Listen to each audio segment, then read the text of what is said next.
मंत्रीवर, आज नगर में उत्सव का माहौल लग रहा है।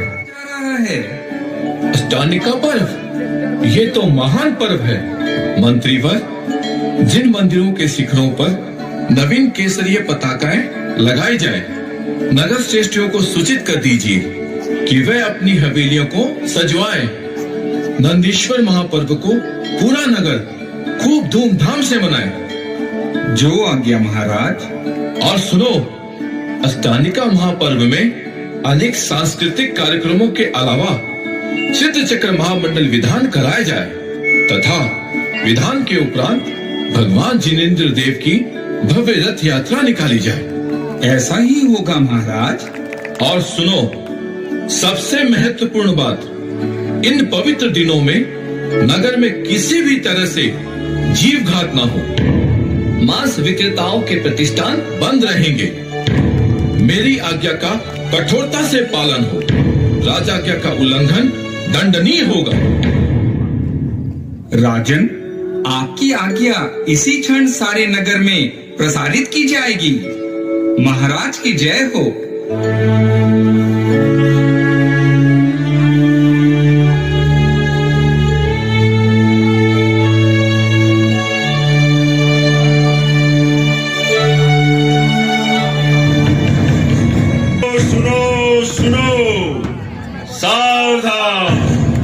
बोधनपुर नगर के निवासियों को सूचित किया जाता है कि कल से 8 दिन पर्यंत अष्टानिका महापर्व के अवसर पर बोधनपुर नगरी में सिद्ध चक्र महामंडल विधान आयोजित किया जाएगा।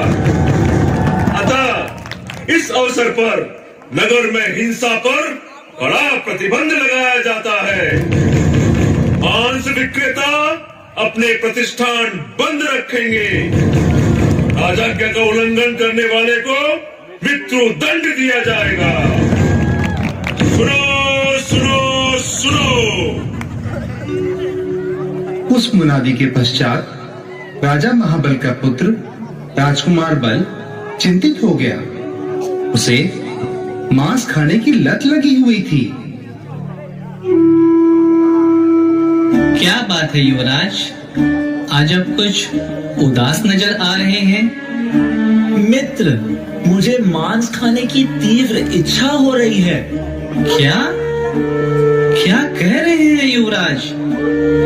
महाराज श्री ने 8 दिन तक हिंसा पर प्रतिबंध लगाने की घोषणा की है। मुझे ये बात ज्ञात है। इसी बात की तो मुझे चिंता है। अरे, तो इसमें चिंतित होने की क्या बात है? क्यों नहीं है मित्र। हिंसा पर प्रतिबंध लगाने के कारण समस्त दुकानें बंद रहेगी। फिर मेरा काम कैसे चलेगा? ओहो तो तुम्हारी ये समस्या है। अरे भाई, कुछ दिन तो मांसाहार के बिना भी चला ले। असंभव है मित्र, असंभव है। बिना मांस के तो मुझे भोजन में कोई स्वाद ही नहीं आता। तब फिर एक उपाय है। कौन सा? शीघ्र बताओ मित्र।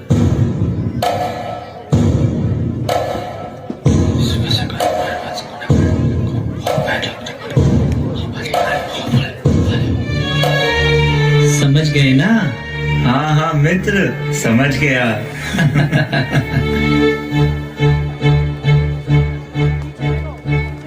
जयपाल के इशारे पर राजकुमार बल राजकीय उद्यान में जाता है और पहरेदार को अशर्फी देकर उससे एक मेंढा को मरवाकर उसका मांस खा लेता है।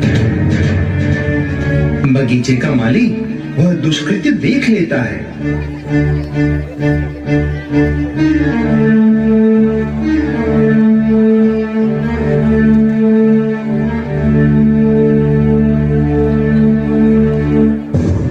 सुनती हो? अरे, आज मैंने जो देखा उसे बयान करते हुए मेरी जीवा कांप रही है। क्या हुआ जी? ऐसा क्या हुआ जो आप इतना डर रहे हैं? अरे मैं डर नहीं रहा।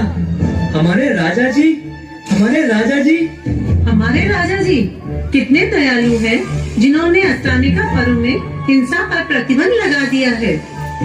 हमारे राजा तो सचमुच दयावान है, पर उनका बेटा युवराज भरत कुमार बड़ा ही लोलुपी दुराचारी है। धीरे कहिए, किसी ने सुन लिया तो? सुनने दो, मैं किसी के डर से सत्य कहने से नहीं चूकता। क्या हुआ जी, जो आप इतना आग बबूला हो रहे हो? उस दुष्ट राजकुमार ने राजाज्ञा का उल्लंघन कर अपनी रसना की पूर्ति के लिए एक निरपराध मेढे को मरवा के खा लिया। मैंने अपनी आंखों से देखा है। राम राम, यह तो बहुत ही बड़ा अपराध हुआ है। हाँ, अगर साधारण प्रजाजन ऐसा करते तो राजा मृत्युदंड दे देते, और अपने बेटे के विरुद्ध क्या न्याय कर पाएंगे? इसलिए भाई मैंने तो किसी से कुछ नहीं कहा। हाँ, बात तो आप ठीक ही कह रहे हैं। मालिक, मैंने तुम्हारी सारी बातें सुन ली हैं। चलो मेरे साथ राज दरबार में चलो।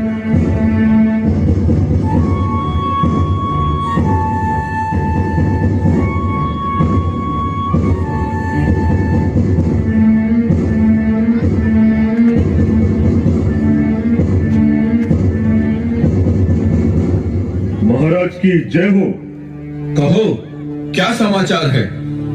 क्षमा करें महाराज, राजकीय उद्यान से एक मेढे को मारकर खा लिया गया है। क्या?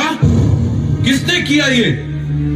महाराज, मेढे को मारकर खाने वाला और कोई नहीं, स्वयं राजकुमार है।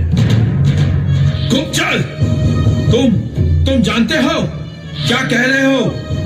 क्या सबूत है तुम्हारे पास? महाराज, राजकीय उद्यान का माली इस बात का साक्षी है। माली, कहो, क्या ये सच है? क्षमा करें महाराज, ये बात बिल्कुल सच है महाराज।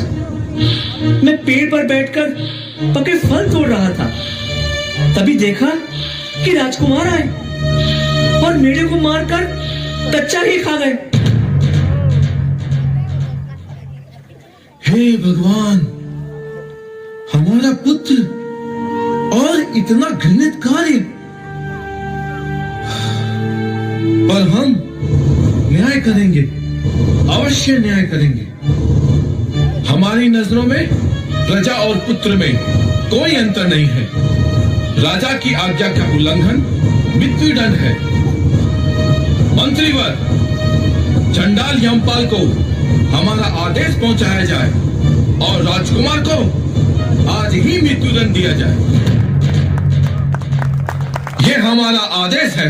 महाराज महाबल की जय, महाराज महाबल की जय, महाराज महाबल की जय।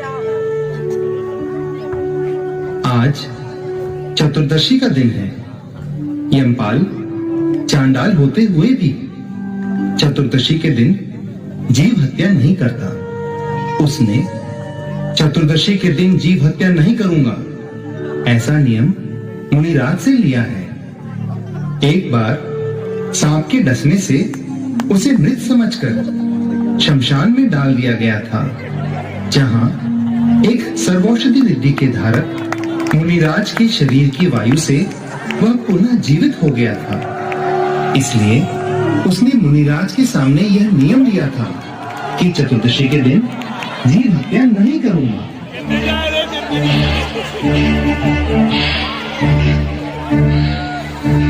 राजा के सिपाही आ रहे हैं, जरूर किसी को मृत्यु दंड देना है। पर आज तो चतुर्दशी है, मैं उनके सामने न आऊं तो अच्छा है। सुनते हो? हाँ जी, अभी आई। देखो, मैं चतुर्दशी के दिन हिंसा नहीं करता, इसलिए आज किसी को प्राण दंड नहीं दूंगा। अगर कोई बुलाने आए तो कह देना कि वह गांव गए हैं। स्वामी, आप किसी प्रकार की चिंता न करें, मैं सब कुछ संभाल लूंगी। यमपाल, ओ यमपाल। क्या है? यमपाल कहाँ है? उसे राजा ने बुलाया है। वे तो गांव गए हुए हैं। अरे, वास्तव में यमपाल अभागा है। जो उसे आज ही गांव जाने की सूझी। आज राजा के पुत्र को मृत्यु दंड देना था। आज तो उसकी जन्म जन्म की दरिद्रता दूर हो जाती। राजकुमार के स्वर्णमयी आभूषण, अलंकार, बहुमूल्य वस्त्र उसी को मिलते, पर वह तो भाग्यहीन निकला। हैं? सचमुच? लेकिन वे आज ही गांव गए हैं। सैनिक चांडाल की पत्नी का इशारा समझ लेते हैं और चांडाल को बाहर निकालकर मंत्री के सामने लाते हैं।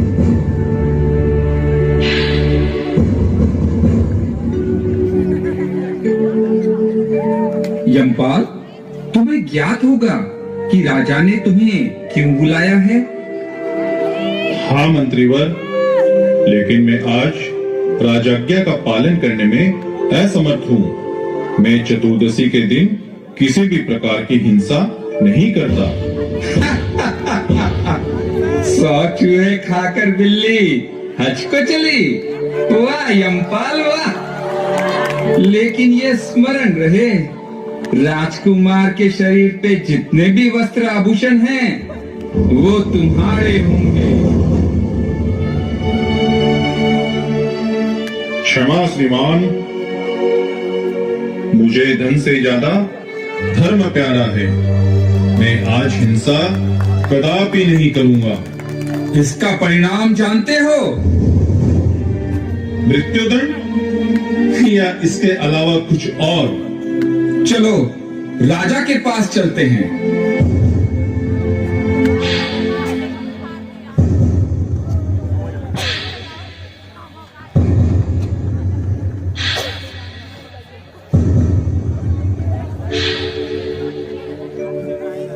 महाराज की जय हो। महाराज, यह चांडाल राजकुमार को आज मारने से मना कर रहा है। यमपाल, तुम मारने से क्यों इनकार कर रहे हो? क्षमा करें महाराज, आज चतुर्दशी है और मैंने मुनिराज के सामने आज के दिन जीव हत्या न करने का व्रत लिया है। अतएव मैं आज के दिन किसी भी प्रकार की हिंसा नहीं कर सकता। क्या चांडाल के भी व्रत होते हैं? तुम राज आज्ञा का उल्लंघन कर रहे हो। मैं सब कुछ सहन कर सकता हूँ, परंतु अपनी आज्ञा का उल्लंघन किसी भी कीमत पर सहन नहीं कर सकता। तुम्हें भी मृत्युदंड मिलेगा। महाराज, मैं व्रत तोड़कर पाप का भागी नहीं बन सकता। मुझे मृत्युदंड स्वीकार है। मंत्रीवर, इस यमपाल चांडाल को तथा दुराचारी पुत्र दोनों को तालाब में उस जगह फिकवा दो जहाँ भूखे मगरमच्छ इसके मांस से अपनी भूख मिटाने की पीछा कर रहे हैं।